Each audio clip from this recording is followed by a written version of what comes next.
Alright, more updates on the Turbo 2. So, one thing I decided to change is that, originally you have the arms sweeping across the ground before they decide to lift up. There's a downside to that. That is that it takes up a lot of physical space to do that. And so, like, for instance, if we look at my original prototype for the Turbo 2, my creations, like, that is a huge amount of space to take up because of the fact that it has to be able to swing across that whole platform. So I decided to take a note from my Gravitron where, I did that logic so that the Gravitron, when it stops in the same place every time. That way, in the case of the Gravitron, that's so that I know that the door will open on the entry ramp.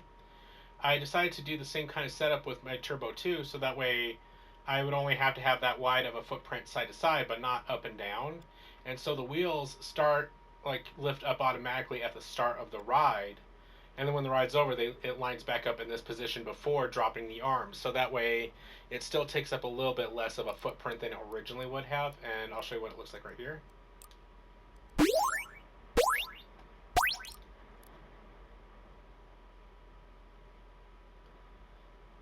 And then it starts spinning.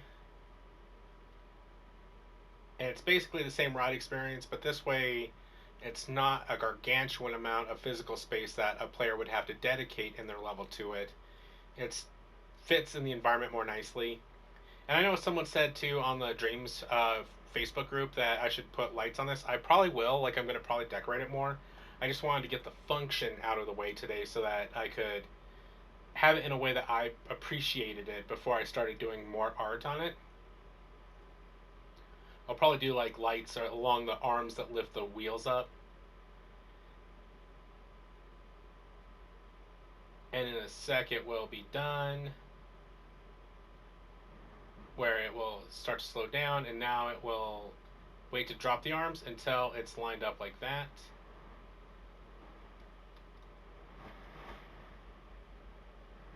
And that way I can do, safety gating around this oval too. And let's go ahead and go to play mode. As before, the control booth is right in the center piece.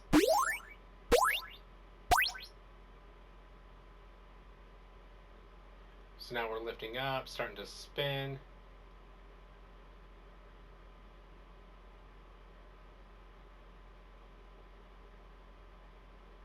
And of course, the movements will make a lot more sense when we have scenery or like trees and stuff around it. Because people don't realize, how much looking at the outside world adds context to when you're on a ride. Because, right now, obviously, you're seeing mostly the skybox, but that will be different once I have an environment in here. And I noticed that on my original Turbo, too, that it was a totally different ride experience once I built an environment around it, and you could be more aware of when you were upside down or right side up or, whatever else.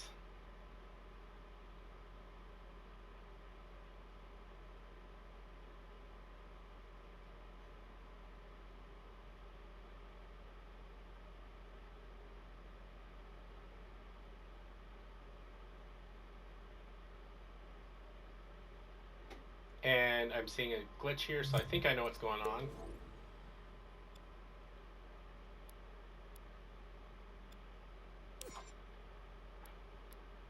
Yep.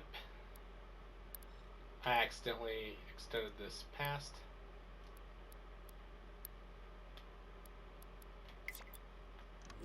So either way, though, and that, by the way, that this bottom battery is the one that controls the camera. That's why the camera stayed active at the end of it. So when you get to the final one, like that's on the Dreamiverse, it'll transfer back to the dog box and let you have control of your character again.